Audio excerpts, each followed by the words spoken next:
Cámara. Corre. Sonido. Ya. Radio. 1-4. Mi nombre es Matías Febres y soy estudiante de la carrera de Administración y Negocios del Deporte. La industria deportiva en el mundo es gigantesca, mueve millones de dólares al año, y la industria deportiva en el Perú seguramente con los años ha ido creciendo bastante, se ha ido formalizando. Hay muchas empresas que en la actualidad tratan de venir ya a invertir un poco más, hay personas que están mucho más capacitadas para el tema deportivo y están tratando de gestionar sus propias empresas para formalizar un poco más todos los temas o todos los deportes que quizás no tienen más exposición. Un egresado de la carrera de Administración y Negocios del Deporte puede trabajar administrando, gestionando federaciones deportivas, clubes deportivos, siendo agente de jugadores, pero también tiene la capacidad de trabajar en empresas que no están relacionadas con el rubro, pero que vemos en la actualidad que están creciendo muchísimo y están usando activos como patrocinios con entidades deportivas o apalancando campañas de publicidad con deportistas para poder mejorar el engagement con su marca, ¿no? En la actualidad la UPC es la única que tiene una carrera que está ligada a la gestión deportiva. Seguramente hay muchas otras universidades o instituciones que tienen carreras deportivas pero tienen un enfoque totalmente distinto. La carrera me ofrece el tema de la doble titulación, ¿no? Puedo tener titulación tanto en administración y en negocios del deporte. Y además la carrera por la red que tiene muchísimos convenios internacionales que nos pueden brindar a nosotros muchas facilidades o ir a compartir a otros países. Creo que los convenios que tiene la universidad nos ayudan a enriquecernos muchísimo, conocer de otras culturas, conocer cómo nació ese deporte, cómo se está gestionando en otro lado y poder aplicar esas mismas medidas en la industria del país, ¿no? Además creo que es importante mencionar que la universidad ha sido escogida por 6º año consecutivo la universidad más internacional y creo que eso da fe del trabajo que se está haciendo con los alumnos. El tema de las misiones académicas en la universidad son programas súper importantes que nos brindan a nosotros los alumnos. Son viajes muy cortos a otros países, son viajes de una semana, 15 días, donde uno puede planificar y en realidad son bastante beneficiosos para nosotros los alumnos, tanto en el tema académico como en el de vivir experiencias que nos enriquezcan, ¿no? Como personas. Nos brinda la capacidad a nosotros los alumnos de poder tener una doble titulación estudiando aquí y salir con un grado de bachiller de la UPC y de la Universidad de Arizona, desde el mismo país sin necesidad de tener que moverte. Es importante recalcar que la carrera de Administración y Negocios del Deporte está dentro de la Facultad de Negocios de la universidad. Por ello llevamos todos los cursos de administración y hay un 30% que está mucho más enfocado en el tema de la gestión deportiva, que en realidad nos ayudan mucho a ser mucho más específicos en nuestro trabajo y poder insertarnos en el mercado laboral del deporte, ¿no?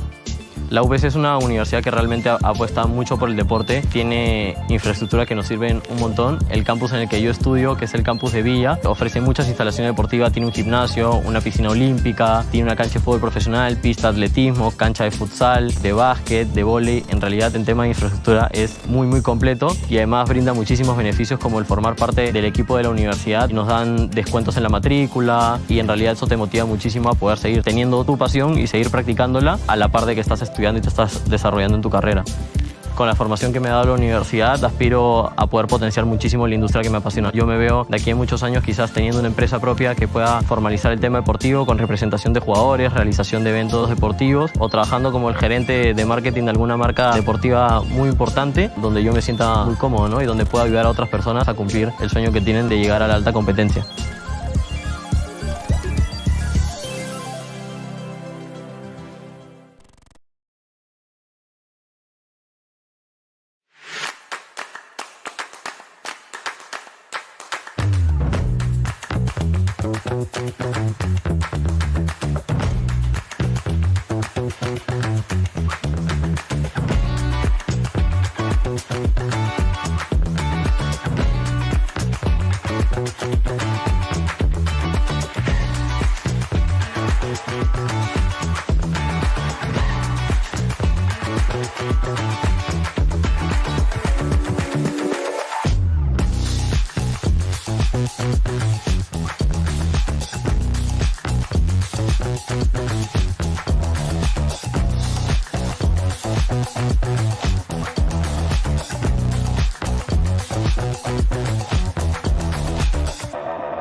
Hoy la UPC puede convertirse en este primer centro de investigación olímpica en el Perú.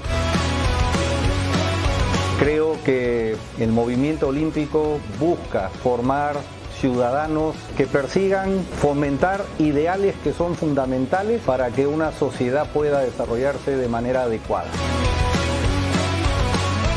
Quiero agradecer la confianza del Comité Olímpico Peruano, a las autoridades de la universidad por darnos y lograr generar esta oportunidad que estoy seguro va a beneficiar a todos. Toda esa serie de forma de vida es la que nosotros queremos que la universidad difunda y se promueva a través de sus alumnos. La visión del COI es buscar una vida mejor a través del deporte.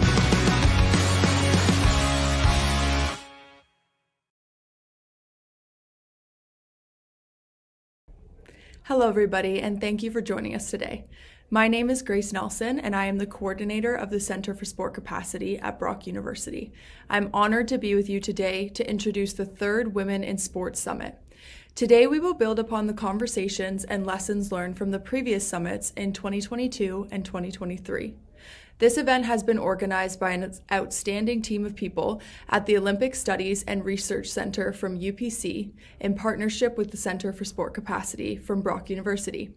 I am very excited about the lineup of conversations we have today that highlight women leaders in major sport events, and we will get to hear from these women leaders about the opportunities and challenges they have faced in their respective fields. Without further ado, let's introduce our first interview. To begin, we will be hearing from Dr. Kirsty Spence, who is the Associate Dean of Teaching and Undergraduate Studies and an Associate Professor of Sport Management at Brock University in the Faculty of Applied Health Sciences. Using insight from her 20 years of experience working in the Sport Management Department at Brock University, Dr. Spence will be speaking with Annick Tavernier, the Paralympics Game Director for the International Paralympic Committee. Annick brings extensive knowledge of multi-sport events, sports administration, and holds an executive master's in sports organization management. Let's listen into their conversation now. I'm Kirsty Spence. I'm Associate Dean of Teaching and Undergraduate Studies for the Faculty of Applied Health Sciences at Brock University in St. Catharines, Ontario, in Canada. And I'm very pleased to be here today with Annick Tavernier, who is the Paralympic Games Director of the International Paralympic Committee, otherwise known as AmPC. And Annick, I'm so glad that we could be together to have this conversation today about your distinguished career in sport and some things about what led you to be here. So hello. Hi, Kirsty. Thank you so much for the invitation. I'm really, really happy to be here. Well, it is certainly our pleasure. And I'm speaking on behalf of the Center for Sport Capacity at Brock University. And, you know, we're profiling women leaders in sport, and you're certainly one such leader in sport. And so today, we're really happy to be talking about your career start in sport and a little bit about professional development and how you experience such professional development. And furthermore, your leadership in the sport industry, and in particular, in the major games and sport event industry. So I have a series of questions that I've prepared, but I'm really looking forward to diving into those questions and then maybe, you know, derivating from those questions, if you're game. Perfect. Yeah, please. Okay, amazing. So why don't we start with your career start in sport? Just a general question, you know, what attracted you to sport? How did you get involved in sport generally? Okay, so my parents are from Belgium, and they arrived to Colombia 50 years ago as volleyball coaches. They were supposed to stay for 1 year, and after they fell in love with the country, and they stayed forever. And so sport was mandatory at home. At the beginning, because my sister was an artistic roller skater, so I tried to do the same. I was really bad at it. So when I was 14 years old, I changed and I went to play volleyball. I was a little bit better at that one, but still with skating, I never quit. My first job at 15 years old was to try to teach kids how to skate.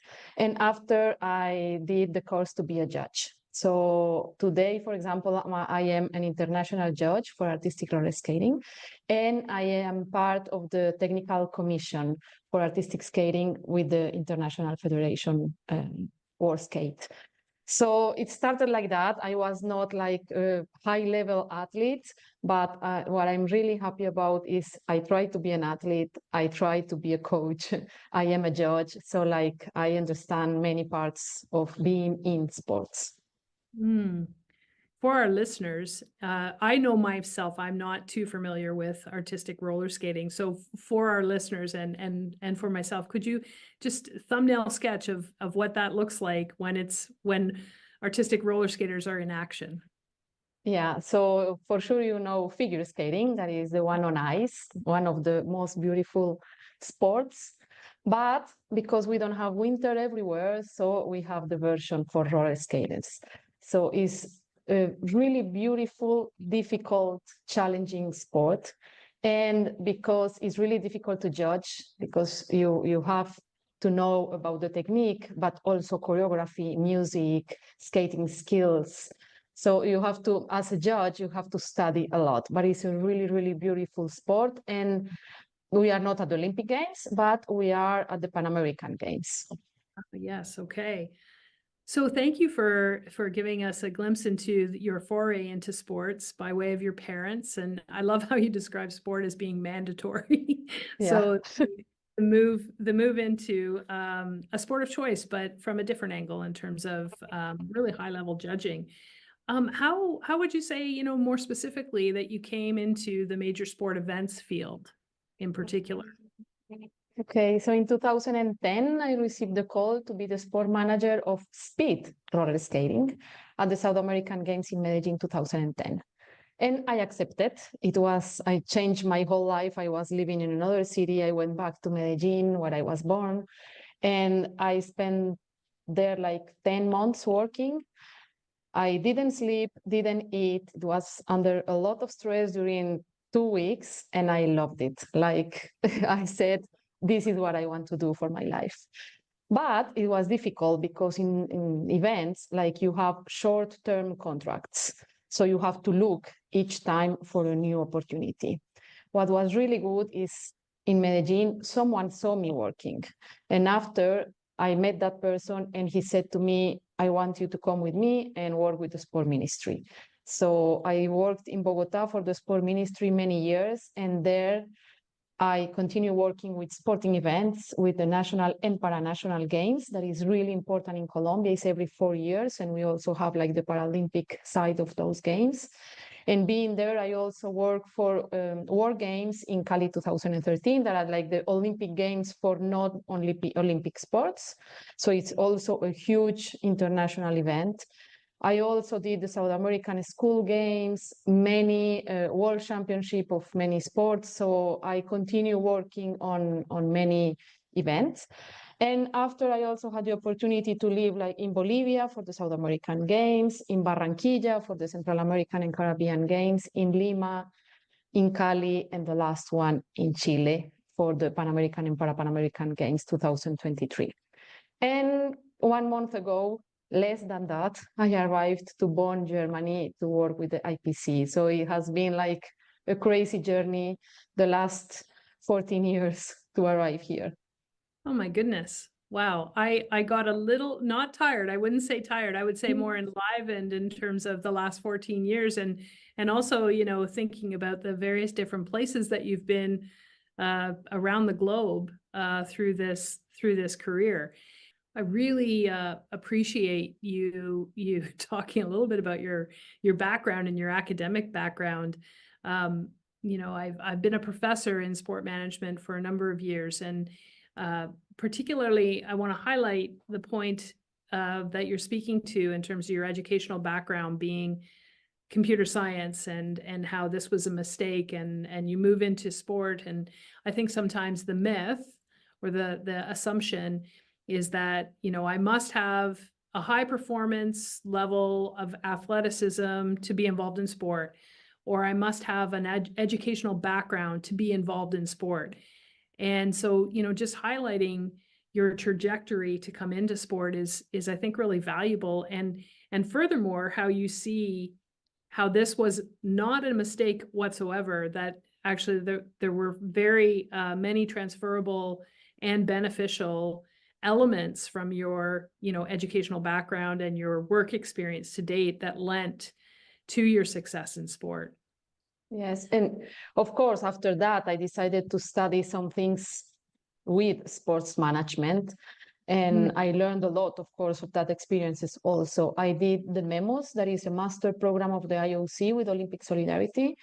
And it was really interesting because we were 35 people from 35 different countries, experiences, and backgrounds. And that experience, having all of us together, learning from each other, was really, really nice. So even if I didn't study something at the beginning with sport, of course, I after had to do it. I wanted to do it. That's really great. And to further add to, your global centric kind of view, and I would imagine that your cohort members, the 34 other people that were in your cohort, were probably from all over the world as well. Yeah, because you have the chance, that program you have in Spanish, in French, and in English. And I had the huge opportunity to do it in English. So we have people from every country, every continent. So it was really interesting. Oh my goodness. Well, I'd like to transfer to, this idea of professional development. And so you gave us a little bit of a glimpse of your resume, in terms of the contractual nature of sport event, the sport event field, major games field.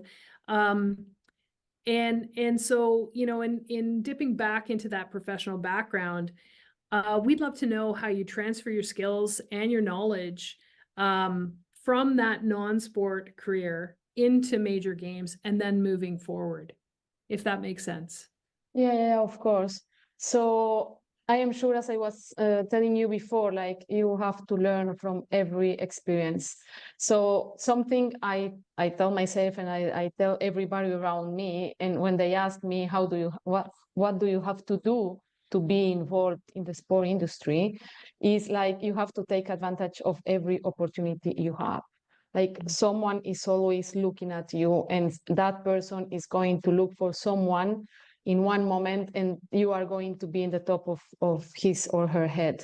So I don't think there is a perfect career or a perfect path to arrive to where I am now. Like, it was a lot of different experiences and opportunities. So for sure, what I always say, and as you said before, you don't have to be an athlete, you don't have to study something with sports, but once you know what you want to do, try to take that things that you learned before to your new experiences. But there is not a perfect path. I am so sure about that. And I would imagine that your path would be very, very different from your colleagues' path as well. Yeah, because also I'm ready to go all around the world and to live in different countries. So I don't have children. That makes it easier for me. It doesn't mean if you have, you can't. But of course, it's a choice that I did to be here, and it's not always easy. Mm-hmm. I definitely heard in your response this notion, or this ability and willingness to say yes to opportunities that come your way. I also heard earlier this idea that, this contract, dynamic. Can you speak a little bit more about that, in terms of how then, given that there are contracts of varying lengths for varying different major games and sport events, how do you manage to quell, if anxiety is there about what is the next step for me in my professional development? How do you move into that space of managing that dynamic that is beyond you and probably will not change as part of the industry? Yeah, it has been really difficult, because you have to be calm and look for your opportunities, save money when you have the job, because you never know how long it's going to take to have the new opportunity. And The problem in this career is when you are during the games, that is the most difficult part of the whole job. When you finish, like 1 month after, you don't have the job anymore. And you can't start looking for a new job while you are in games time. So you have to start before. So for me, it has been really good because, again, someone saw me and I have been in this career for 14 years in that way. For the IPC, of course, it was a huge process, difficult with many interviews and tasks, and it was really not easy at all. But I did it before games time, so that's something we have to do in this kind of life, like to start thinking about the next project and always try to finish the project you are in, because another thing that usually happens like to people like me is because you have a better opportunity, you don't want to miss it, so you quit the actual event you are in to go to the next one. And that is really bad for the organizing committee that you are working with. So just be careful and be respectful also with the people that are hiring you, because they are spending a lot of time and money in you. So you can't say, okay, I have a better opportunity, even if everybody can understand that if it's for longer, of course you want a job that gives you more time to be settled down and to be working in just one project. I think that is excellent advice. I remember, I don't hear it in the conversation so much now, but I remember growing up when I was starting my own career, a handshake is as good as a written contract. A verbal yes is as good as a written contract. And to honor that contract is incredibly important in terms of, future networking opportunities. So, this idea of networking, aside from this dynamic of honoring the contract, how important would you say has networking been in your professional development? It has been everything. And I keep meeting people that I knew in Lima, for example, and now in Santiago, and all the time I'm meeting people that I met many years ago. So networking in this kind of career is everything. It's really important. So that's even more important when, as you said, if you give your word, you have to do it. Mm-hmm. Well, I was laughing at your reaction to my question. Here in Canada, we cultivate that message to students, that we teach, and that the sport industry is in some large part, a major part, if not a large part, is comprised of the students that have gone through our program, and that our program is a bit of a hub in Canada in terms of, and there are other programs, of course, too, but this idea that people know people, and that you start playing, you start connecting the dots when you meet people that go back to previous jobs that you've had, and how this networking kind of creates this energy, if you will, to help you and to support you in the career. Yeah, completely agree. I have a kind of a two-part question about the functional areas that you work within, or you have worked within in the major games. So the first part is if you can describe the functional areas as a sport manager in major games and sport events. And then the second part is this idea of working across these functional areas, and what might be the advantages of working, a bit about the dynamic about working across, and then the advantages of doing so. So it's actually three parts. I hope you can all okay. certainly respond or repeat the question, but just at the end, let me know if I answer all of them. So when I started, I was the sport manager of one sport in a multi-sport event. So even being a little part of the event, I had to work with many other functional areas. So transportation, food and beverage, cleaning and waste, medical, anti-doping, etc., etc. So each functional area has something to do exactly. And for example, in Santiago, at the beginning, we had 52, after we had 55. So it's around 50 functional areas working for sporting events. It is a lot. And you usually hire people really expert in that functional area. For example, you are not going to have someone, a doctor for communications. No. So you need to really look for the people that know what they are doing, but they also have the experience to do it in an event, because it's not the same to work at an airport, but to work on an airport during the games. It's a completely different operation. So I had the opportunity to work in many functional areas during these 14 years. I started in sport, but after I did also services, so transportation, accommodation, food and beverage for a world championship of speed skating. And for example, for my first national games, I did protocol, I did victory ceremonies, and I don't know why, but I always get involved in opening and closing ceremonies. I loved the operations of opening and closing. And in an organizing committee, you don't have like a huge team for opening and closing ceremonies. You have a little team that is in charge of the artistic part and the company that is going to do that part inside the venue, but the operation outside for those ceremonies is huge. Like you have to move all the athletes at the same time. It never happens just for the opening and closing ceremony. So working with those areas, understanding what they feel, what they have to do, what is the most difficult part of their job, being after, because during Cali and during Santiago, Cali for the Junior Pan American Games, the first junior games that Pan Am Sports had. And in Santiago, I was the director of planning and coordination.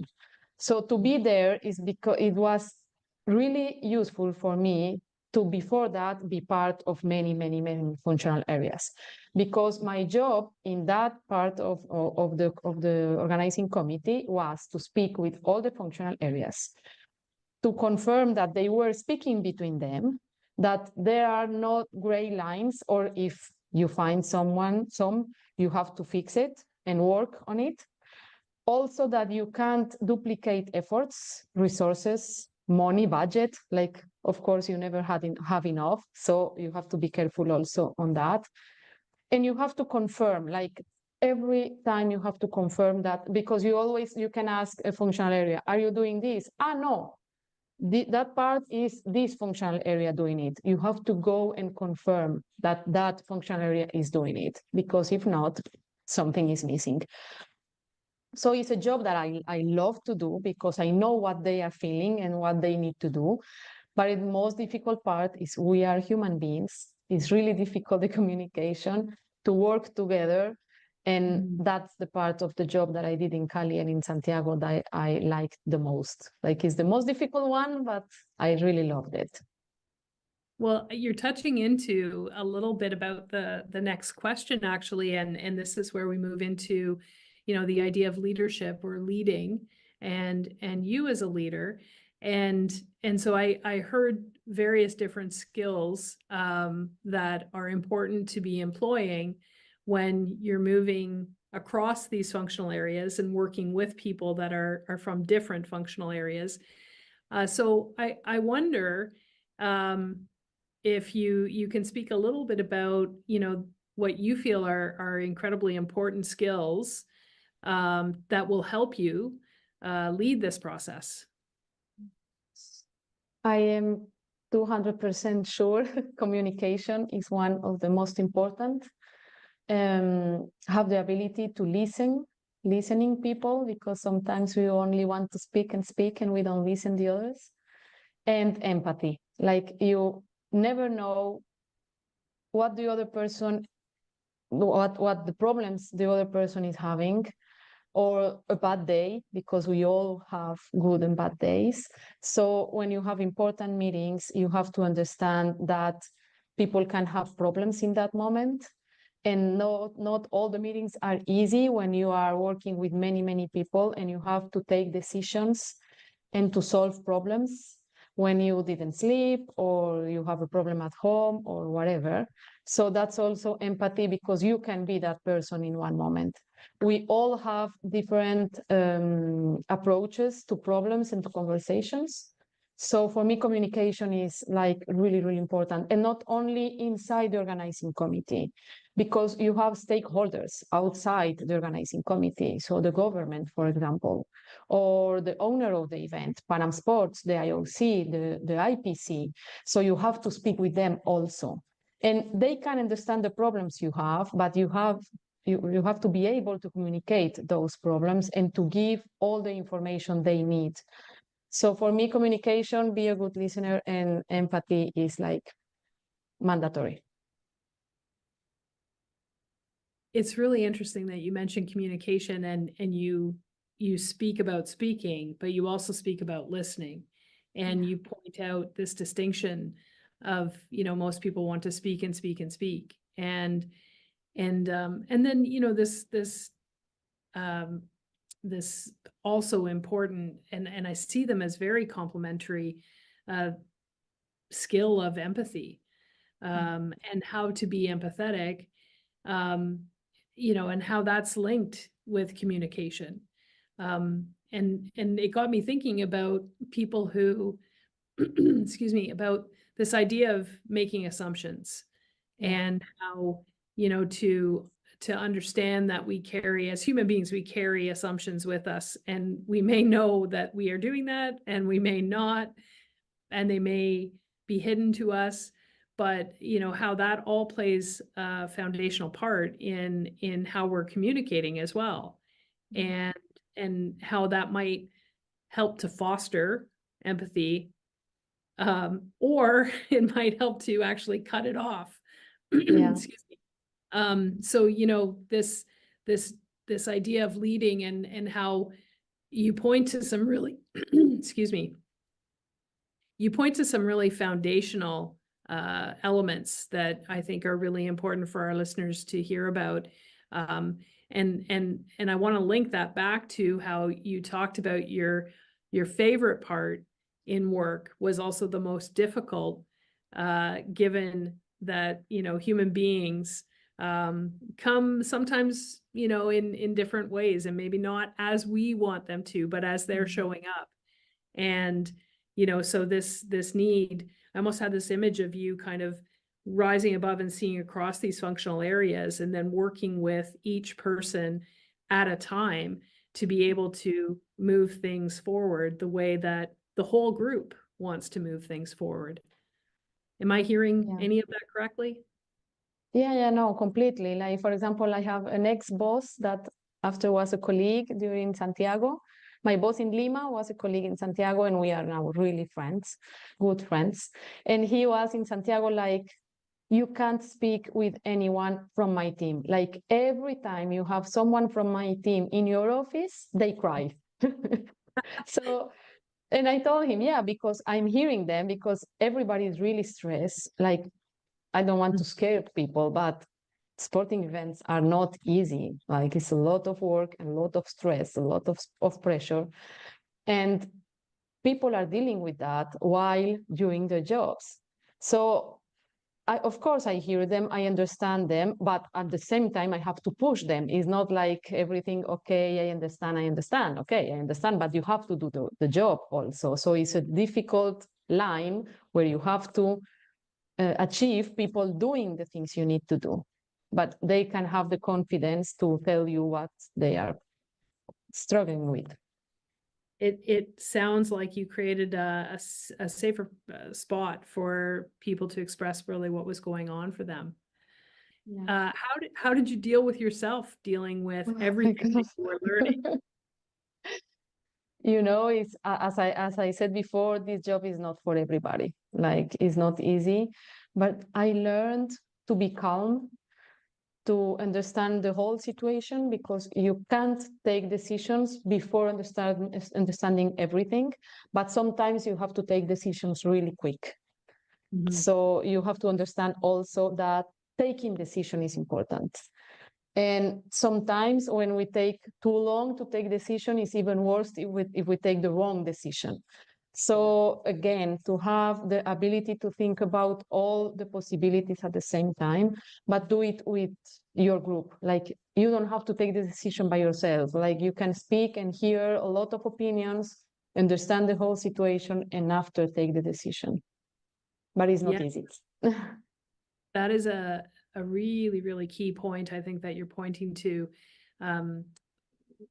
With respect to leading and decision making. And you know, I hear again and again, there's this myth of leaders make decisions very quickly and decisive action is very necessary. And I think what you're pointing to is that, yes, and leaders also need to take time to make decisions with other people. It depends on what the problem is that you're solving. Exactly. Like sometimes you don't have that time and you have to take the decision right away.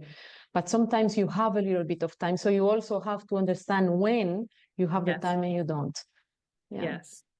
Yeah, there's a phrase.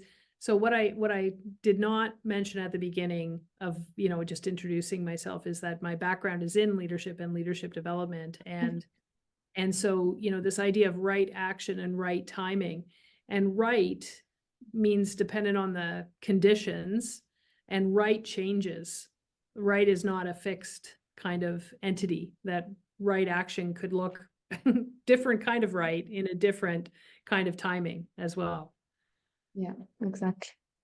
So I appreciate you you mentioning that to, you know, maybe dispel some myths about decision making and what it looks like to lead. I mean, it looks different every day depending on what you're dealing with and who you're dealing with.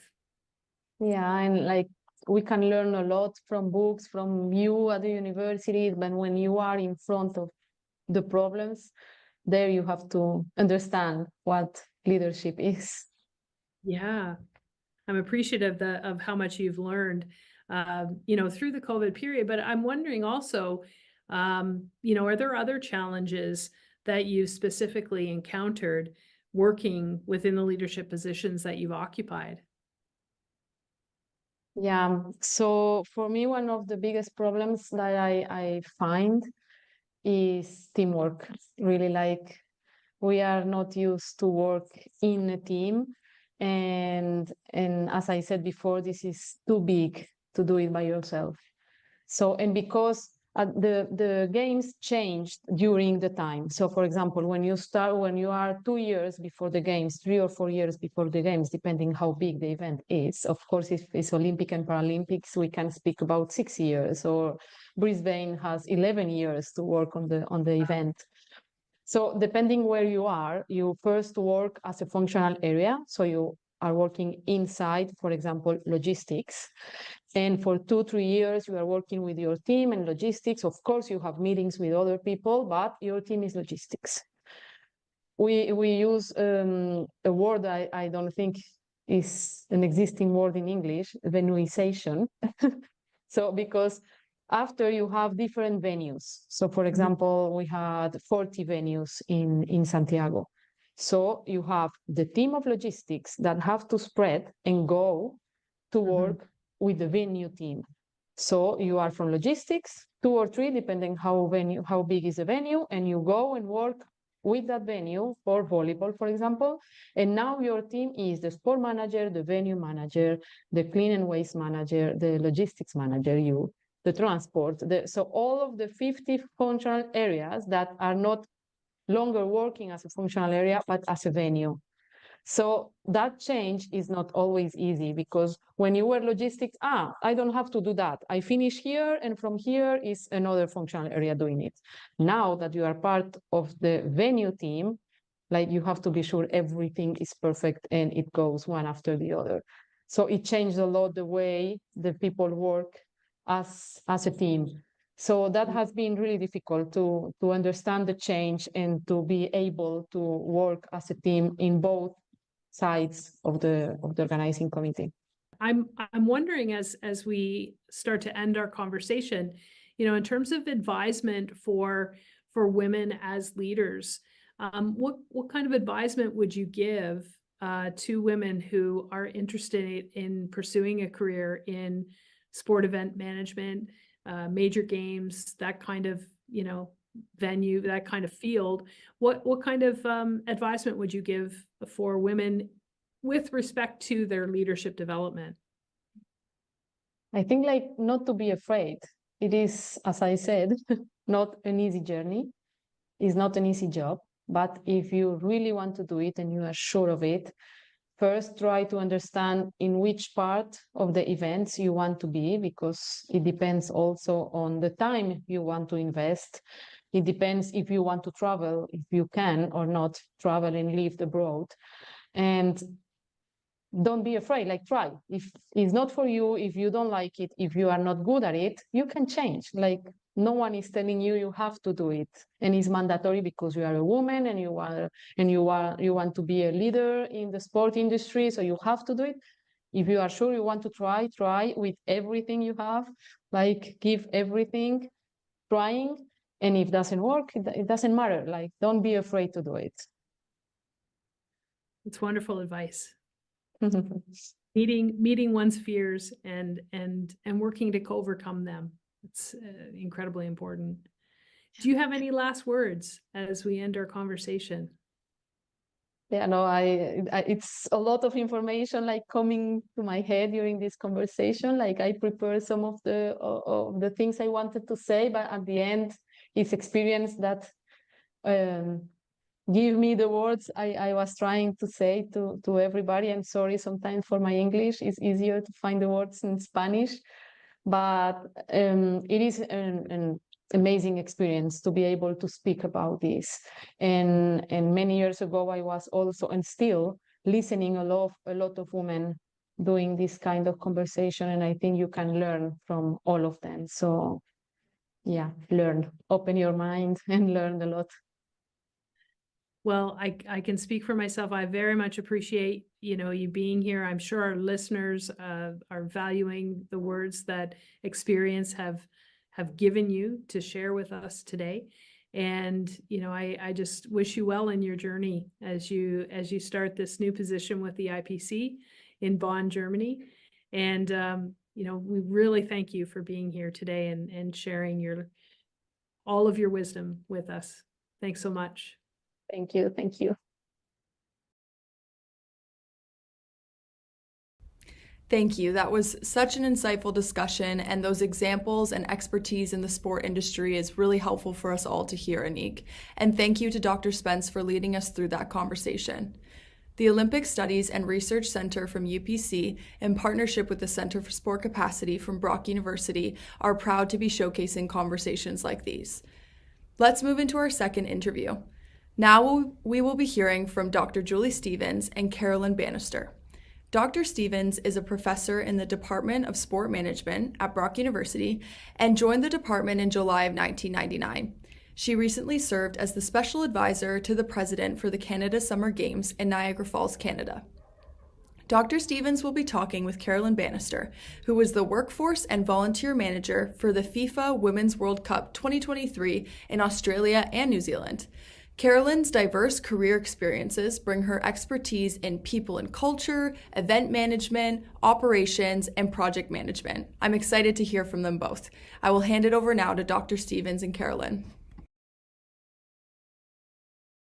My name's Julie Stevens. I'm a professor in the Department of Sport Management and director at the Centre for Sport Capacity at Brock University in St. Catharines, Ontario, Canada. Today, I'm joined with Carolyn Bannister for a wonderful, insightful interview. Welcome, Carolyn. Thank you so much, Julie. It's really great to be here today. We're excited that you're joining us for the 2024 Women in Sports Summit. So let's get started with a few questions and learn more about your experience and insight. So to start us off, could you just tell us a bit about yourself? Absolutely. Thanks, Julie. So I'm a HR and workforce professional specializing within major sports events. I've worked on quite a few major sports events, including London 2012 Olympic and Paralympic Games. I've worked on the Gold Coast 2018 Commonwealth Games, and most recently I worked on the FIFA Women's World Cup 2023, Australia and New Zealand, which is obviously an amazing event to be a part of, which essentially changed the face of women's sport, particularly in Australia and New Zealand. So that was a really awesome event for me to include in my repertoire. In terms of what I've done in my career, I've kind of covered the whole span of HR, people and culture type functional areas. So workforce operations, workforce planning, volunteer management, all of the spectrum of HR responsibilities. But I've also been able to kind of diversify and do some operational delivery and strategic planning and event planning and project management and all of those kind of wonderful things as well. I recently finished my MBA as well, which I'm quite proud of finishing because it took me a bit longer to complete than I expected.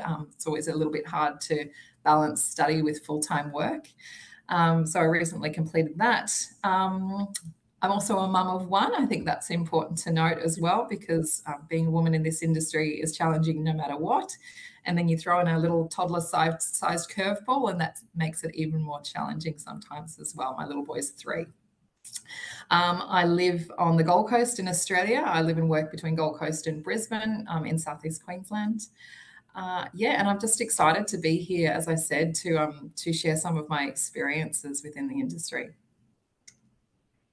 You know, congratulations on working on so many mega events. They're fast-paced and demanding for sure, and a lot of moving parts, like you say, HR, strategy, operational areas, logistics. So how did you get started in working in sport events? No, just reflecting on some of the things you've said there, Julie. Absolutely, the industry is quite unique. I think it's quite a challenging industry. It's really exciting to be a part of. Obviously, I do it for a reason, and those of us who are in it, generally, we love doing what we do, and that's why we keep doing it despite all the challenges. But just to take a step back, I didn't start my career in sports events. I actually started working in corporate HR. And in my 20s, I moved to the UK, to London, and I loved the opportunities that came with working in a major world city. I think it was great for me and my own development. And look, to be completely honest, I think that after a while of working in corporate HR, I just felt like there was something missing. Like I knew that I wasn't being completely fulfilled and satisfied in what I was doing. I was gaining some great experiences, but not really having that passion and motivation and that sense of fulfillment with actually being a part of something,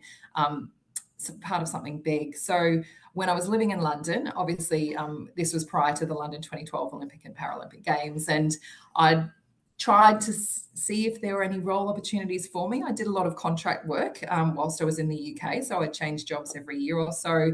I was always on the lookout for something with London 2012, as was, essentially everybody else who works in sports or events in the UK at the time.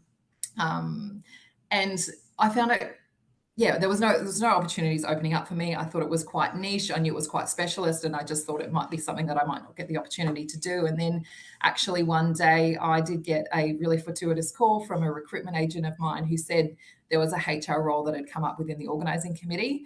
And I remember that moment so specifically in my career, because as soon as she said that to me, I just had this massive light bulb moment where I said, this is my job. I will do whatever it takes to get this role and land the job. Everybody else can step aside because I'm going to get the job. I prepared like never before. And I went into the interview and delivered to the best of my abilities. Obviously, there's a lot of people who, from a skills and experience perspective, could have probably done the job. But because I knew that there was something kind of missing, and I loved watching sports events. I'd always grown up watching Olympic and Paralympic and Commonwealth Games and the like, and I just always really loved it. And that passion that I really demonstrated in that interview, that real desire to be a part of something so big and be involved in something so amazing as an Olympic and Paralympic Games, that really came across in the interview. And obviously I got the job. But I do remember talking to my HR colleagues whilst I was working there on the organising committee, and realising that actually that passion is one of the key things that they hire for. And that's one of the lessons that I've personally taken into my career in this industry, that having that passion for what you do and demonstrating that, even if you don't have the same level of experience as somebody else, but you really want to be there and you really want to be a part of it, that's the key thing that makes the difference, I personally believe. So that is how I hire.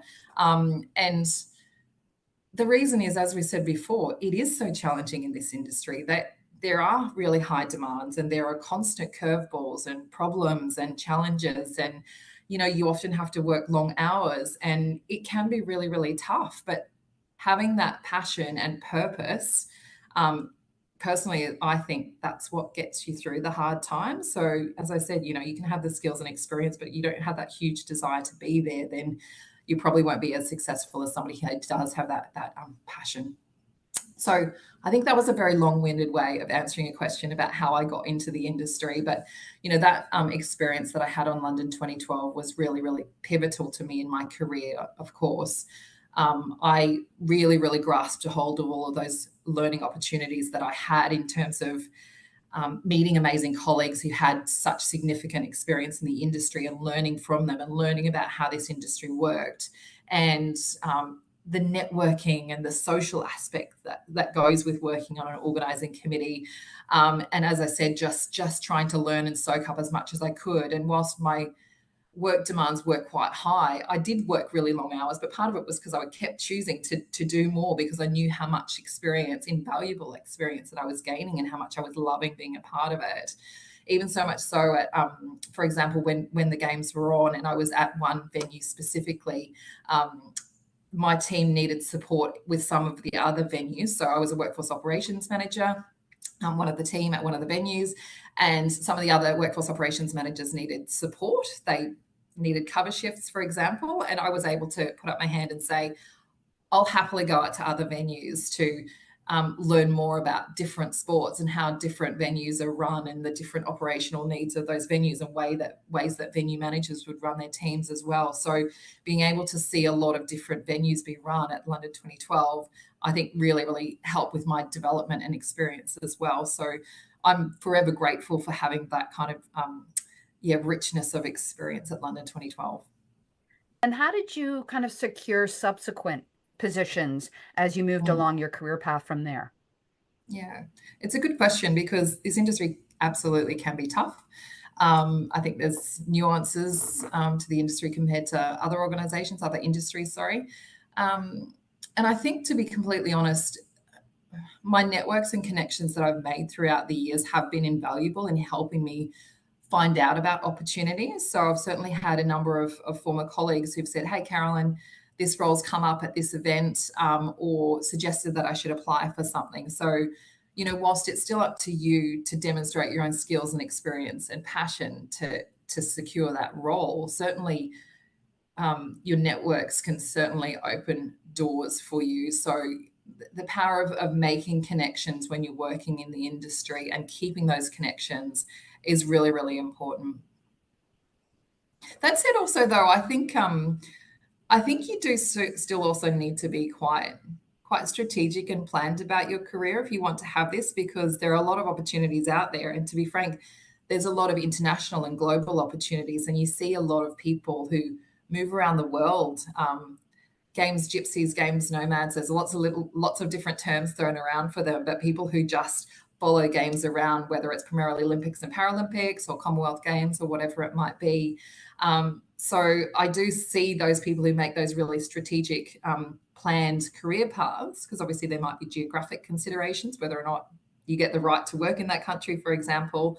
But people certainly do make it work. And I think they really set themselves up to go, I want to work on that next Commonwealth Games, and, how do I get my foot in the door there? And I think you also have to have quite an open mind as well, because, the opportunity, that the role that you might be most suited to might not be there. Somebody else might already be doing it. So do you think about a slightly different role, or do you think about a slightly different functional area that you might want to get experience in?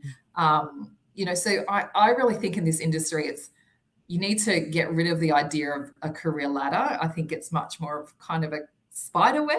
It's probably a better way to describe it. And I think I've had to learn that the hard way, where you don't just naturally take those steps up in your career. You might have to think about sideways steps and making compromises, because the opportunity might be slightly different to what you'd originally planned. So keeping an open mind about how to forge a career in this industry is important. Carolyn, and part of what we want to talk about in the summit is women in these leadership roles in various areas of sport. Yeah. And I know the research talks a lot about greater diversity in senior executive teams or just in management level of different organizations, i.e. more women in those roles brings a different perspective that helps an organization be more effective. You mentioned leadership and the value of leading and managing. What do you think it is that women such as yourself bring to a role like that?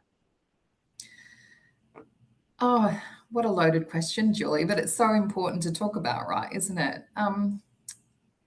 And you're right, you know, the sport industry pure, I think is so heavily male dominated, particularly in leadership. And there are so many reasons to start explaining why that's the case. And obviously what we're talking about here is why having more women in leadership is important, and not for just diversity, obviously. Why I think it's really important is to understand the challenges that women face, and whether it's a female leader themselves or a male leader who just understands it and gets it, I think is so critical. So one of the things that I find really difficult balancing in this industry, particularly over the past few years for myself, is just balance. I'm a mum of a 3-year-old, as I mentioned earlier. I have full-time roles that I've done, and to get any kind of balance, to be able to do both of those things at the same time is incredibly difficult because of what we talked about with the industry, that they just are heavy demands, workload demands on hours of work and weekend working and all of those kind of things. And I personally have, just found it really, really difficult. I feel like, and I think, you know, a lot of my friends say the same thing who are working mum.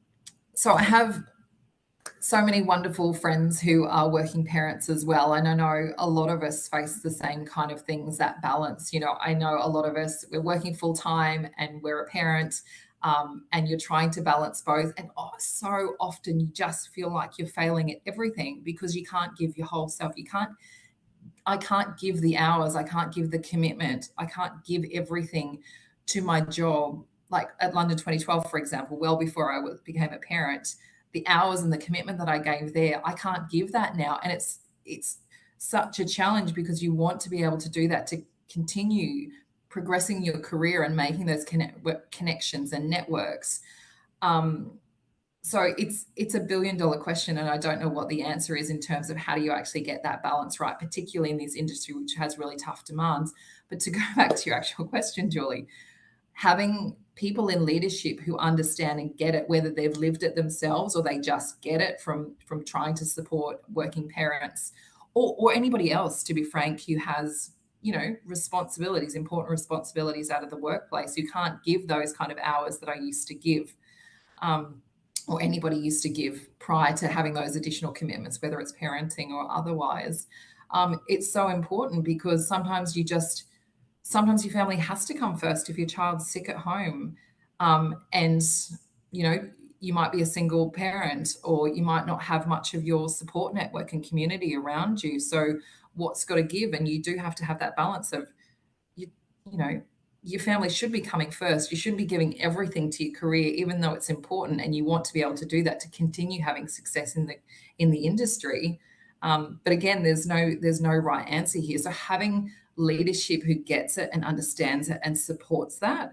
I'm not saying that, you know, working parents need to step back and do less work or have less deliverables than anybody else does, because that's not fair. But having that support and that understanding from your organization and your leadership is really, really important.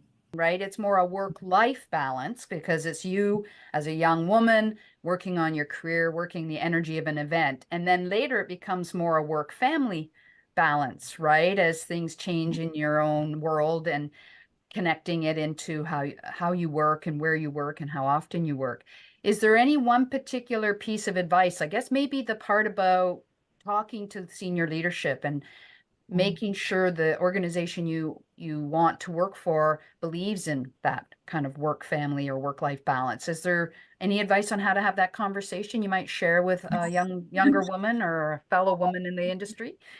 That's a really tough question. It is, because I think there are so many things that are endemic in this industry that it's just the nature of what we do. And I think sometimes organizations don't get it right because there might be an imbalance in workload that kind of makes it untenable for that person to be able to support their family in the way that they should be able to support it. And, you know, one of the challenges that comes up here is that, you know, I'm incredibly grateful and lucky to have a very, very supportive husband who is very hands-on and loves being a parent. We very much do this together. And I appreciate that some people don't have that. Some of the challenges I've faced since becoming a parent in trying to get balance and forge my career and continue my career is that I look back and think, have I made sacrifices that meant my husband has made sacrifices in his job? And let's be frank, his career is no less important than mine. We both work full time and have our career paths that we want to continue with. So let's talk a little bit more about that. Like, what does it take to be successful in this industry? Absolutely. I mean, I think I've touched on a couple of things so far, which I do feel quite strongly about, which is that having that passion, because it is what gets you through the hard yards. And, you know, if I think about people who are maybe earlier on in their careers who know that they want to enter this industry, you shouldn't be off-put by some of the challenges that you know you'll face, whether you're a woman or whether you become a working parent or whoever you might be. Because if you really want to be there and do it, you should do it. And you just forge through the hard yards if you have that passion for your sport, whatever it might be, whether it's football or just working on mega events or whatever it might be. Absolutely strive for that, because as I said before, when I look back on the times that I've worked for organizations that I didn't really feel an affinity with, I had such a different perspective on work. I wasn't motivated, I wasn't driven, I wasn't giving my all because I wasn't loving it. So I think those hard times, I think the passion is critical in getting you through. But I think in terms of some other practical things, absolutely having a support network, whether it's in your immediate family or, you know, the old adage, having, you know, it takes a village to raise a child, I think is so important. And not everybody gets that. And if you don't have that immediate village around you, then you need to forge it in one way or another, because otherwise, you know, we are constantly making compromises and sacrifices to get some kind of balance, whether you're a working parent or not. And having those things peripherally to you that can support and get you through is crucial. I think, so the question was, what does it take to be successful? I think that's some of the practical stuff, as I said, in having your support networks around you. I think, as I said, really being mindful and taking personal responsibility of your own development and career planning and being strategic and planned about it. There are loads of things that are going to be out of your hand, but in terms of development where there are gaps, absolutely being quite proactive in addressing your own development gaps. Any other thoughts you have about what it takes to be successful in this industry? Yeah, absolutely. So I think often I reflect on what I think it takes to be successful for myself, but then also I think about how I hire when I'm hiring people into organizing committees. And I think about some of those core skills, like problem solving and like grit and determination and dealing with ambiguity, being able to drive through the hard times and just focus on the end result and do whatever it takes to get it done.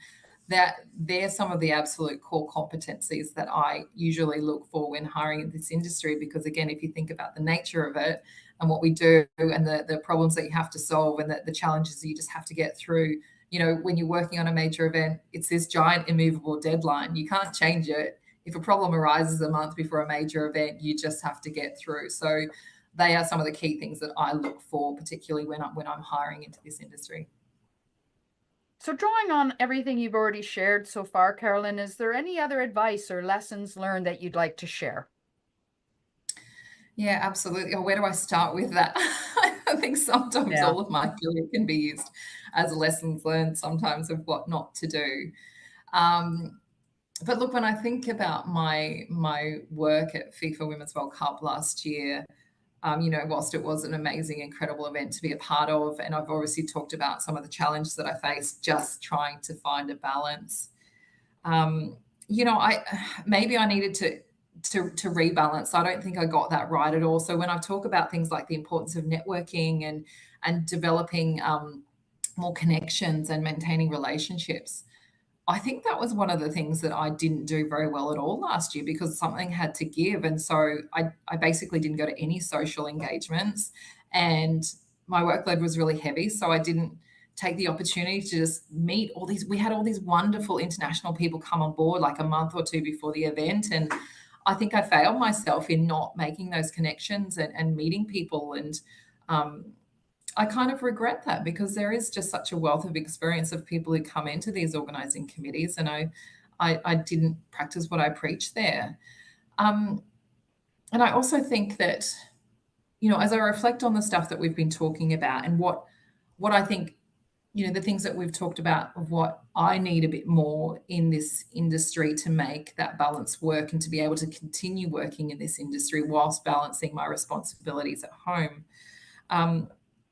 I think about what I need, and you think about supportive leadership and all of that kind of stuff. And I look back on when I've led teams and managed teams in the past few years, and I think, geez, there's times where I really haven't done a great job at that, because I just haven't, something's got to give. You're giving your all, you're doing really long hours, you know what you have to do to deliver the event.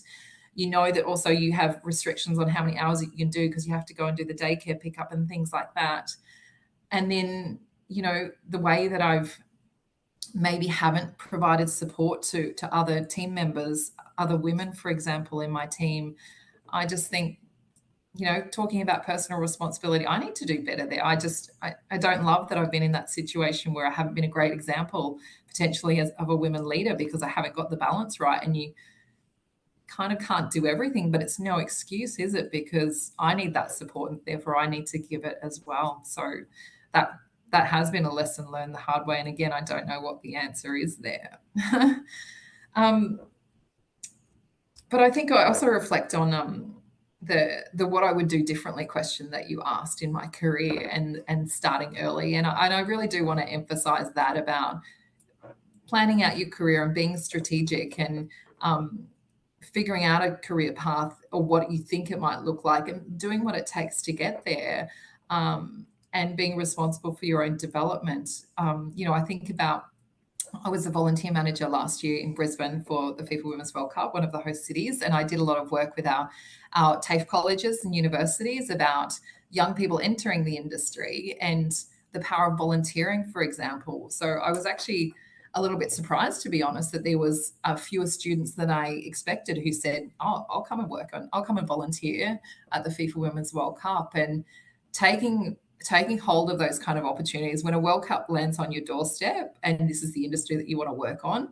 Personally, and again, this is what I would have done differently in hindsight, take all of those opportunities that present themselves to you. So whether it is mentoring, development, training, education, volunteering, just gaining whatever experience you can to get your foot in the door, to create and open those networks, to gain that really rich repertoire of experience that's so critical. I think that's a lesson learned that I learned the hard way, and something that I'd want other people who are starting out their careers to know as well. Well, that's a great closing remark. Our career path is an evolving path. We change as we grow and mature. And like you said, we're always reflecting for ourselves on our personal and professional growth. So congratulations on everything you've achieved so far. Thank you so much for participating in our discussion today. And I know that what you're looking to do moving to the future is advice that you'd like everyone else to follow too, and you're continuing your career path as well. So thank you so much for your time today. No problems at all. Thank you, Julie. I really appreciate the opportunity to speak with you today.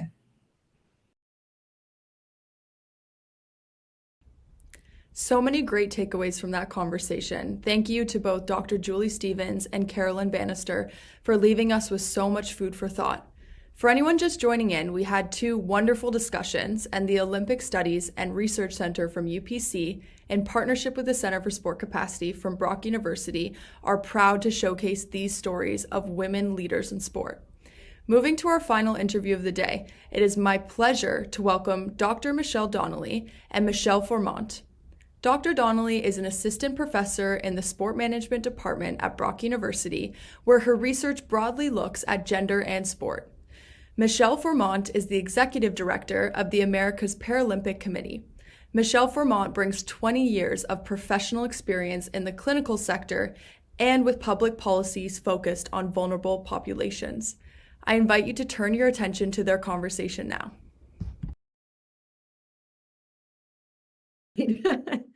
So the opportunity to speak with Michelle Formonte is really an incredible one for me. I'm really excited to have this conversation.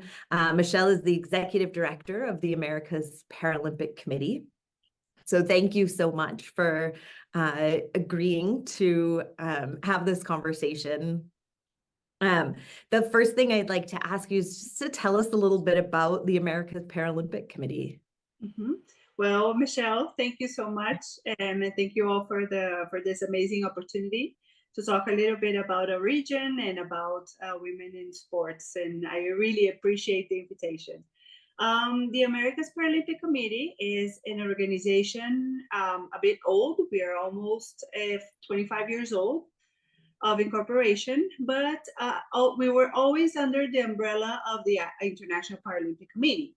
So in 2021, we were independent. We started our independency, and we were incorporated in the US, in Delaware. And we are more or less, we have 33 members of the region, from Canada to Argentina. And we are responsible for the delivery of the Pan American Games and a little bit of our regional games as well. The Pan American Games started in 1999 in Mexico, and then every 4 years we have our edition. Our last edition was in Santiago in 2023, last year, and now we're looking forward our next games, which is going to be in 2027. We don't know yet if it's going to be in Peru or in Paraguay. So I think the next year we're going to have a little bit more information about our next Pan American Games. Excellent, thank you. And what are your responsibilities as the executive director? Well, a little bit of everything, because we're a small institution. We're growing each year a little bit more. But right now I'm responsible for the staff, for the administrative and the financial areas. I'm the point of contact also with the National Paralympic Committees, and also the governing board members. We have 7 governing board members all over the Americas, and I'm like the point of contact with them as well. We work together since we are a small organization, and also I'm in charge of fundraising, and also with in charge of sports development projects. Working with international corporation, banks, and also institution NGOs as well, to start having projects in a region. And also the most important is the host cities contracts.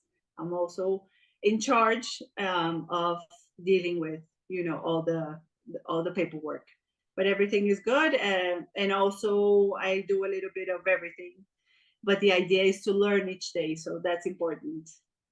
It certainly sounds like it. Well, you have so many varied responsibilities. Yeah. So how did your sport background or your experience in sport kind of prepare you for the job that you do now? Yes. I always worked with NGOs.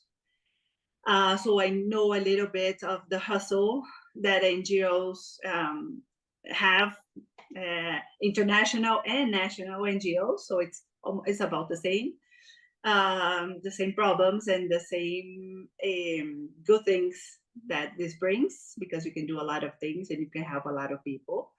In 2011, I worked as a technical coordinator for Maximus Project, which was a project funded by USAID from the US, and we were in charge of developing wheelchair rugby in 6 countries in South America. So that helped me a lot because I got to know different cultures, different countries, development of one sports, a really tough one because it's for people with quadriplegia. So it was a very nice challenge. So I got to know a little bit about different realities in sports development. So it was very, very good for me, as in personal, to get to know a little bit more of our region. So I think that was very relevant for me. Yeah. And were you an athlete yourself? Do you have a background in sport?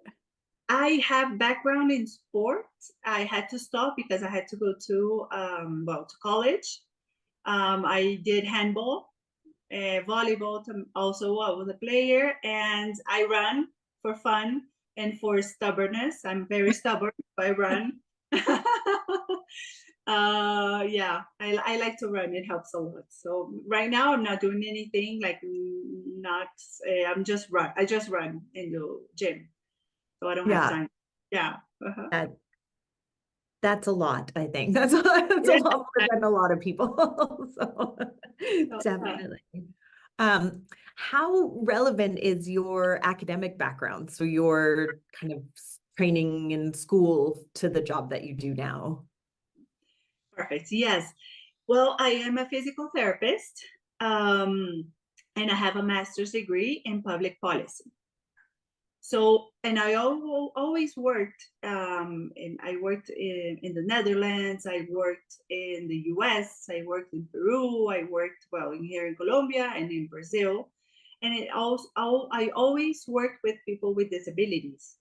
So I think it's specialized, in this kind of field. It helps a lot in the position I am right now. Also, I'm specialized in development projects. Everything now is a project. It has, so that helps me a lot. And as I said before, I've always worked in NGOs, international and national. I worked for United Nations for a couple of years. So it helped me a little bit to have a little bit of more background in international NGOs. So I think, and the most important is understand a little bit about people with disabilities needs and what they need. So that, I think it helps me a lot. Yeah. It must have been interesting to go back to school for your master's of public policy after a physical therapy degree. Did your classmates or your professors wonder what the connection was? Yeah. They're like, what are you doing here? Yes. And I said, I wanted to understand a little bit about the policy. I worked also here in Colombia in the presidency of Colombia. And I was, in the it's like a sector of, it was a presidency, but it was the direction in charge of doing all the public policy in disabilities in Colombia. So we passed a lot of laws. It was a very different perspective because I worked for the government and not in the NGO. So I had the government perspective as well. So it's a lot different. So it helped me a lot with the public policy and trying to understand a little bit more about people with disabilities needs and from a government perspective. So I have this background as well, and it helped me a lot. Yes, I imagine it's it's so important to try and foster, opportunities and develop para sport and sport for people with disabilities, but that's not separate from what's happening in the larger society. So that work needs to be done at all of those levels. Exactly. So it's like an integration between all of it. I mean, health is very important because you cannot do sports with health. Education, what are you going to do? You need to be educated. Well, everything. I think everything is linked and everything is important. And I think, and I agree with what the IPC mandate says, the International Paralympic Committee, that change starts with sports. Sports is a way of creating awareness and saying, hey, this population needs a little bit more assistance to be inclusive. So I think it's very important. Yeah, it all connects. It all connects. Yeah. And like you said, the APC is actively involved in helping to organize the Pan Am Games. So most recently in Santiago in 2023, what was the role of your organization in that process? Okay, perfect. The IPC, the International Paralympic Committee, was always with us, participating. As I said before, we weren't independent. So we kind of worked together hand by hand, side by side with the IPC, and we had like a learning phase. So they try to exchange all their because their knowledge to us, to the region, so we can start, creating, and we can start building, and we can start being to have a little bit more active role in our Pan American Games. So it was like a learning phase of implementation and delivering of the games. So what would you say are the most important leadership skills you've used while kind of overseeing the process of the Pan Am Games? Yeah, well, it's a very stressful period of time that you like always not stressful, but you're stressful. What you have to do is, like me, at least in my role, I have to have a lot of public relation skills because I have 33 bosses. I have a lot of bosses because everyone talks to me, hey, Michelle, please help me with this, help me with that. So I tried, and it helped me a lot not to panic. I said, everything is good. I have to have a fast response because everything has to be done or responded by now. We have to understand and anticipate people with disability needs. So I think it's very important to anticipate so you don't have to hurry in the game time. And enjoy because everything has a solution. Everything has a solution, and just enjoy. And I think it was very important for us as organization, as the American Paralympic Committee in these games, because our members felt that there's a strong, competent organization in the region that can back them up. And so it was very important. Yeah. Yeah, it sounds like you have a lot to be proud of in the development of that sense of credibility, and also, that you are an organization that now is able to support all of those NPCs as well. Exactly. Big problems, as I don't know, let's sexual harassment, or small problems as, Michelle, where I can find a shirt for my kid. Okay, there's a solution for everything. Yeah. There's for everything, yes. And so how did your previous professional experience prepare you for particularly that piece that you talked about around kind of understanding and anticipating the needs of people with disabilities, working towards kind of including people with disabilities in all aspects of the 2023 Games? Well, as I said before, anticipate, because we have a lot of meetings that we could, the IPC, as I said, came with us. We went and talked to them, and we were able to be all the process before the games. So what we did was anticipate their needs. So there was no time for improvisation. So we avoid a lot of problems. That was very important. I think anticipate their needs it's very important, and prepare the staff to receive this kind of population. It's not very difficult, but there's a different ways of, talking to a blind person, not touching him. So the IPC and the APC, we managed and we did a lot of educational programs with the staff. So it helped a lot.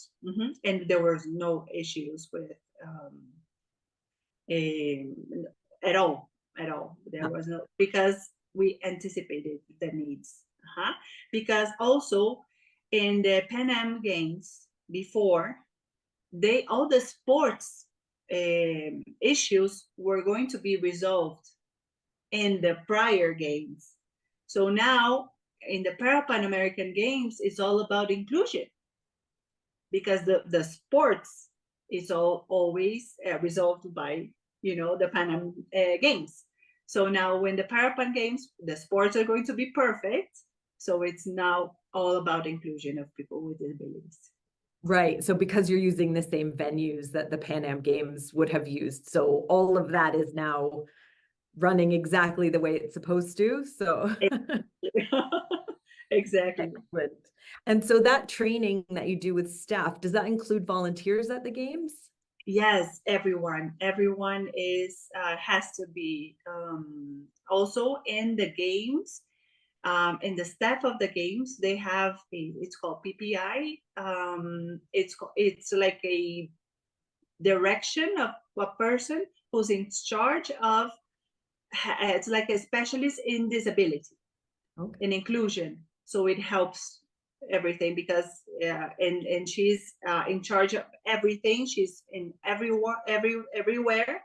So kind of having this inclusion of people with disabilities there all the time. So it helps create awareness inside as well, even with the volunteer. That seems like such an incredible legacy for the games, that you have people now who have gone through this kind of training, who've had this experience, and now go home and are more aware of how to interact with and how to, ensure that the spaces that they're in are inclusive. Exactly. And they are so amazed that there are a lot of volunteers who were participated here in Bogota in our youth games last year, went to Santiago as a volunteer, and now they're trying to go to Paris as a volunteer as well. So it's kind of, we have preferred members that are volunteers they want to be with us all the time. So it's very important, to create this awareness so they can come home, change the reality of people, and also wanting to be part of other games. A good testament that they're having a positive experience volunteering. They want to keep coming back as well. Exactly. So I know you're in Colombia, but you are originally from Brazil, and Brazil was absolutely dominant in the medal count at Santiago. 343 medals. The next highest medal count was 166. What do you think the other national Paralympic committees can learn from Brazil? Well, Brazil it's been very interesting because they're doing a lot of good things in even, well, in Brazil at all, and also in the region, because they're helping other countries develop as well. So we've been talking Santiago, the 2023 Pan Am Games. Now we are looking ahead to the Paris Paralympic Games in this year, just in a few months from now. What sorts of challenges do you face as the organization kind of leading the NPCs into Paris? Yes, it's very interesting because everyone now is talking. Last year, everyone was talking about Pan American Games. This year, everyone is just looking to Paris, and we're so excited to be able to be with our countries. So what we would like the amazing is that we can go there and talk to them and see and help them in one way or another, but as guests, not as the organization in charge of the game. So it's a little bit better. So you can enjoy a little bit of the games as well, and be with our countries. The AmPC is the Americas. We're sending more or less 31 countries. It's more or less of our Pan American Games population as well.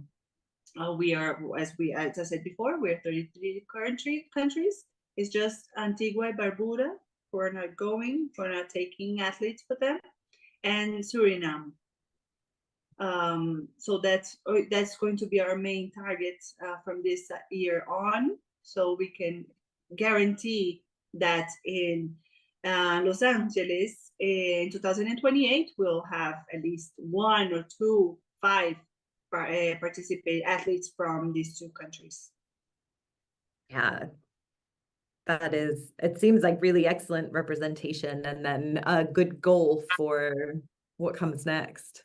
Exactly. Increase the number of athletes of all of our NPCs, of course, but we're going to work especially on these 2 countries that can help them, at least to have a little bit more of a athletes representation as well.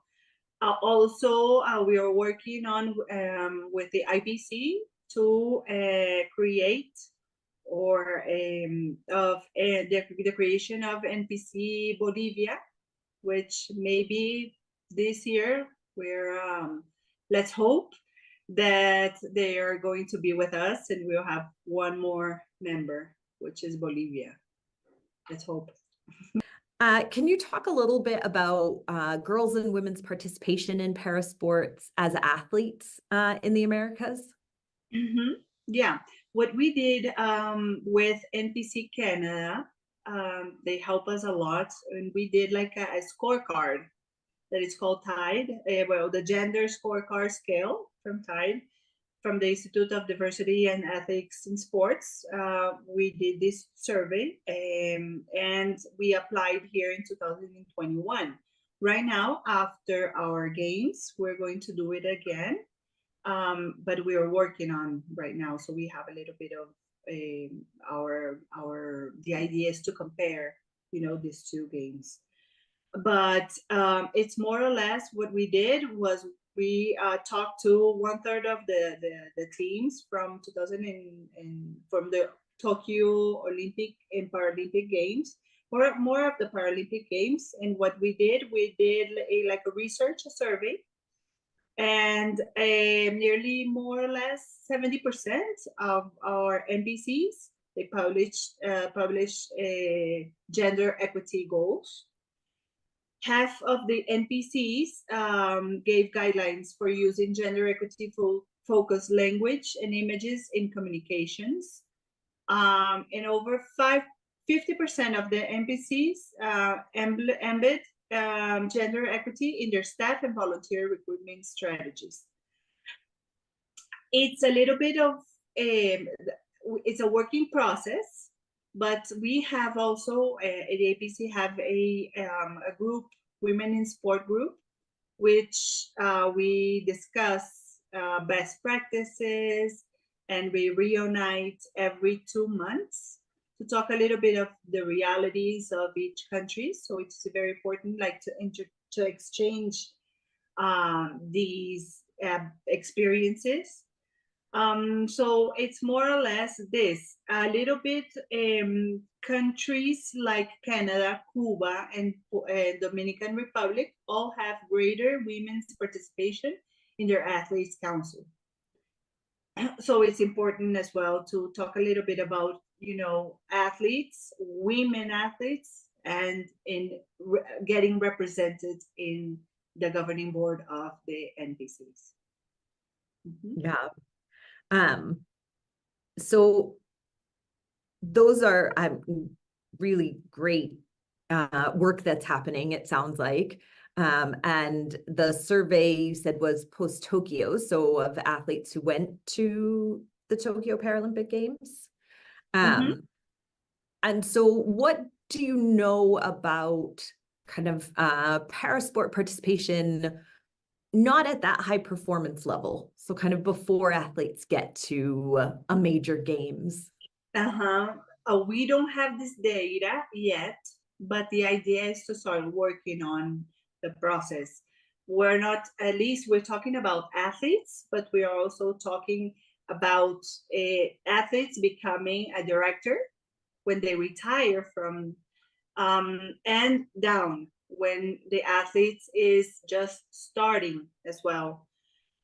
We don't have yet because it's a lot of information, but it's a very good idea that we can start working on that as well. I'm going to talk to the group, but now we're focusing on athletes who are participating, Paralympic and Pan-American athletes, directors, staff, coaches as well, women coaches, and well, governing board, like executive committee perspective as well. So we were kind of, you know, having this kind of group to start, but it would be a very good idea, at least, you know, to ask big countries like Brazil, Argentina, Colombia, Mexico, US, and Canada to see if they have this information. Could be a very, thank you, Michelle.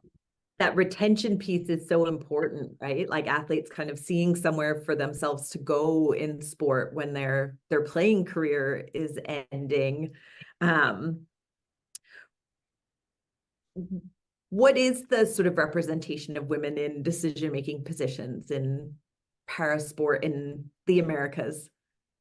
It's a little bit, we're working on it, but there's a lot of, for example, 65% of the respondents felt that cultural and social barriers create the biggest roadblock to achieving gender equity for women in sports leadership. So there's a lot of work to be done yet, because of course women, maybe they are in a very good leadership position, but they get paid a little bit less than a male.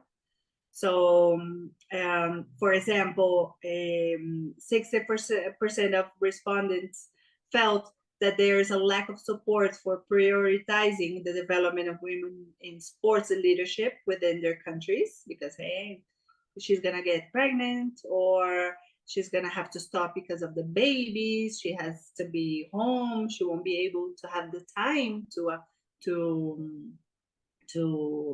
practice. So that's a very a very strong barrier as well.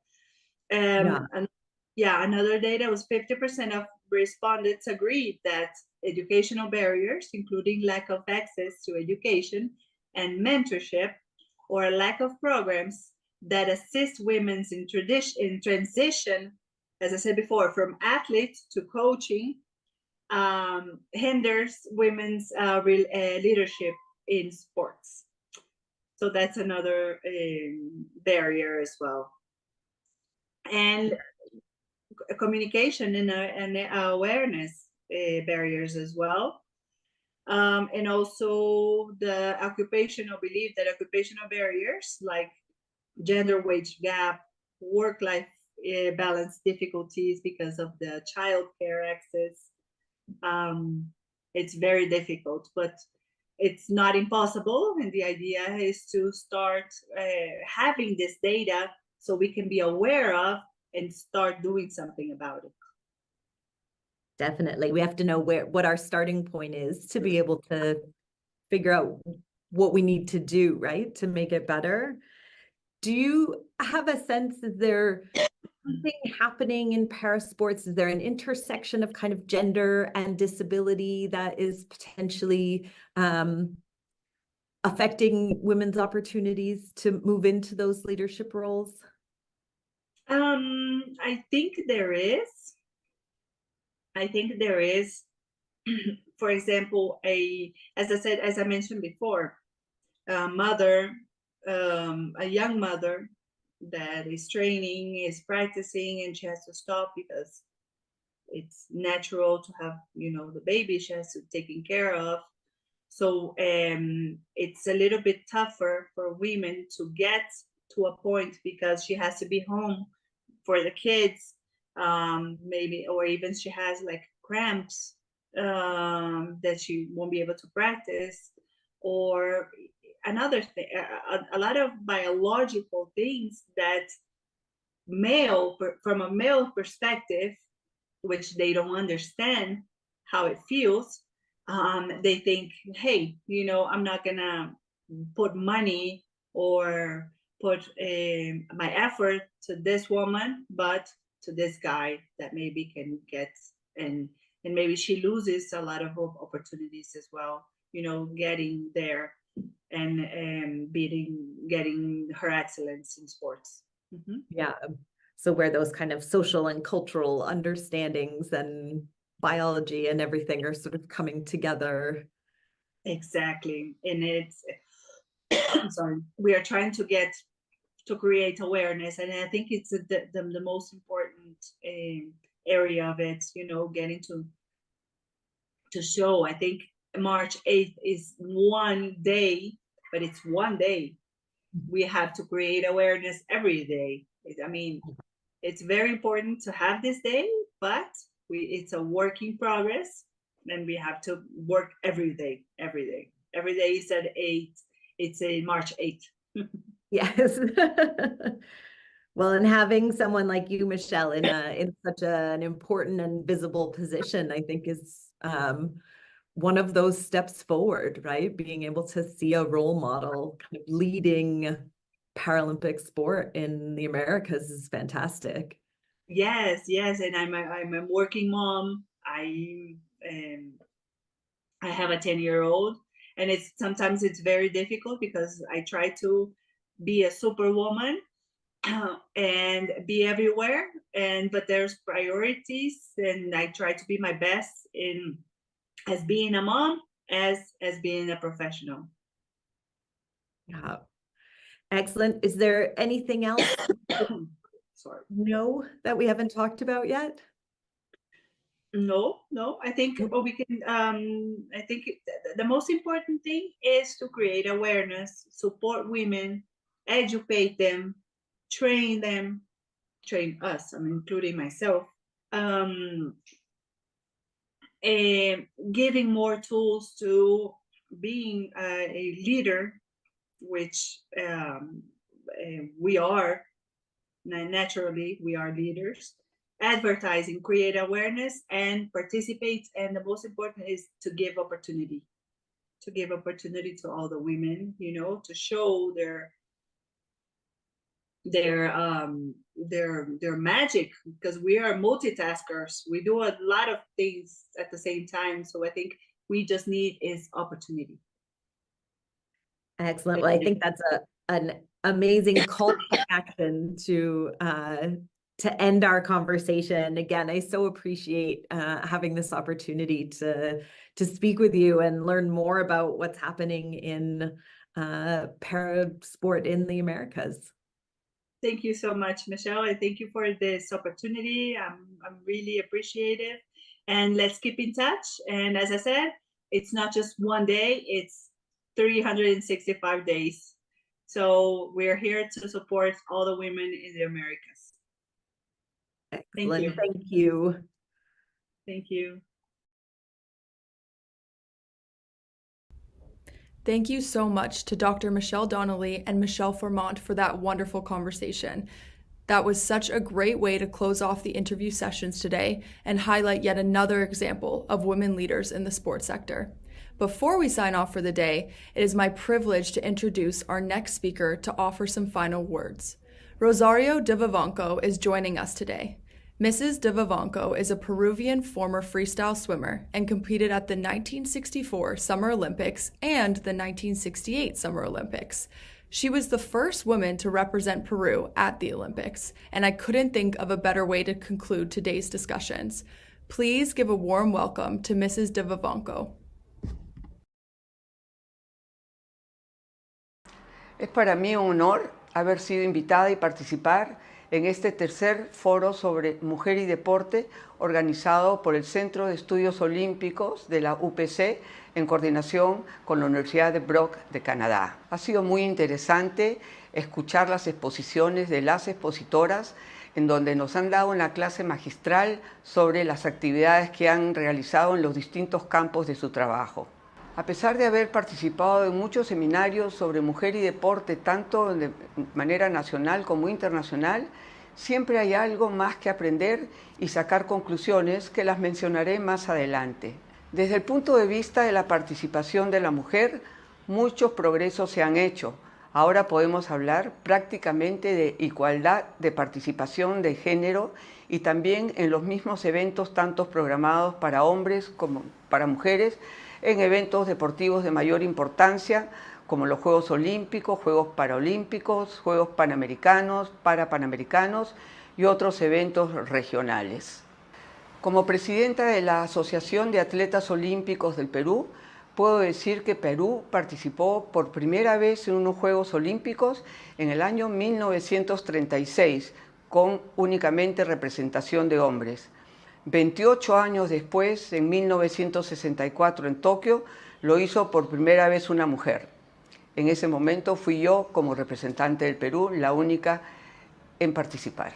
De todas las mujeres que han participado en Juegos Olímpicos representando al Perú, quiero hacer una mención especial a una de ellas. Se trata de Cecilia Tait, actualmente con 61 años, quien viniendo de una zona desfavorecida del Perú y gracias al talento que tenía como deportista, logró educarse y convertirse en una de las mejores voleibolistas del mundo, habiendo obtenido con el equipo de voleibol peruano la medalla de plata en Seúl 1988.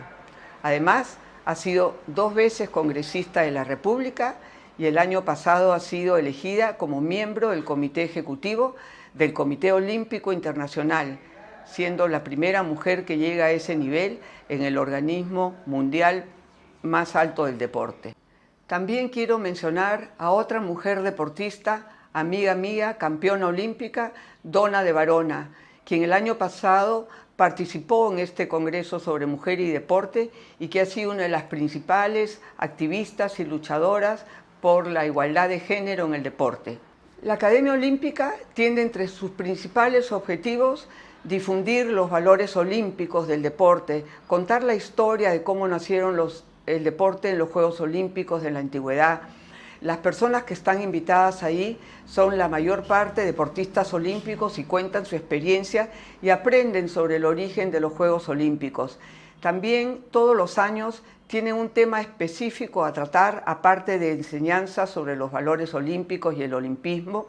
A veces es el periodismo y Juegos Olímpicos, el fair play y Juegos Olímpicos, puede ser también la violencia en el deporte o el uso de drogas, combatir las drogas en el deporte, y también tiene una línea de invitados que hablan sobre el deporte y el arte en la antigüedad, las manifestaciones artísticas como el baile, la pintura, que significan escenas de mujeres en el deporte desde la antigüedad hasta nuestros días. Creo que es una valiosísima oportunidad de que todas las personas que van a ir a Juegos Olímpicos estén bien informadas del valor, de los valores olímpicos y de lo que significa ser parte de una delegación olímpica. Entre las conclusiones que puedo mencionar después de haber escuchado a las expositoras es que todas han practicado deporte en algún momento en su juventud. Así tenemos que han sido patinadoras artísticas relacionadas con el fútbol o con el rugby y con el handball, o yo en mi caso con la natación. Yo creo que eso les ha despertado también una inquietud para el futuro y así centralizar su carrera profesional en el deporte. Lo segundo es que vemos también que las mujeres no se han quedado atrás en cuanto a la preparación profesional. Las expositoras que he escuchado, las 3 son profesionales, las 3 tienen una maestría y las 3 estarían en capacidad de lograr ejercer los trabajos y las tareas que se le encomiendan con total eficiencia. Y por último, también es importante resaltar como tercera conclusión que a todas las personas que han trabajado en estos eventos les encanta y disfrutan lo que hacen. Aprenden un poco cada día más y también todas comprenden que nunca se debe de abandonar el trabajo asignado a la mitad de un evento. Eso de todas maneras lo han recalcado en varias oportunidades. Y por último, creo que todas han comprendido que las comunicaciones y las relaciones humanas es una base importante en la organización de los mega eventos. Y para terminar, quiero desearles un feliz Día Internacional de la Mujer y muchas gracias por su atención y haberme escuchado. Hasta luego. Thank you, Mrs. Divavanko, for those closing words. This was truly an inspirational day, and on behalf of the Olympic Studies and Research Center from UPC and the Center for Sport Capacity from Brock University, I would really like to thank all of our speakers for being a part of this event. And thank you to all of you who joined in online to learn from the discussions. We really hope you took away valuable insight from this event and that you can apply it to your journey in sport, and that you're inspired by the way women leaders are changing the game in the sports sector. We're so excited to see you next year, and thank you again for being here today.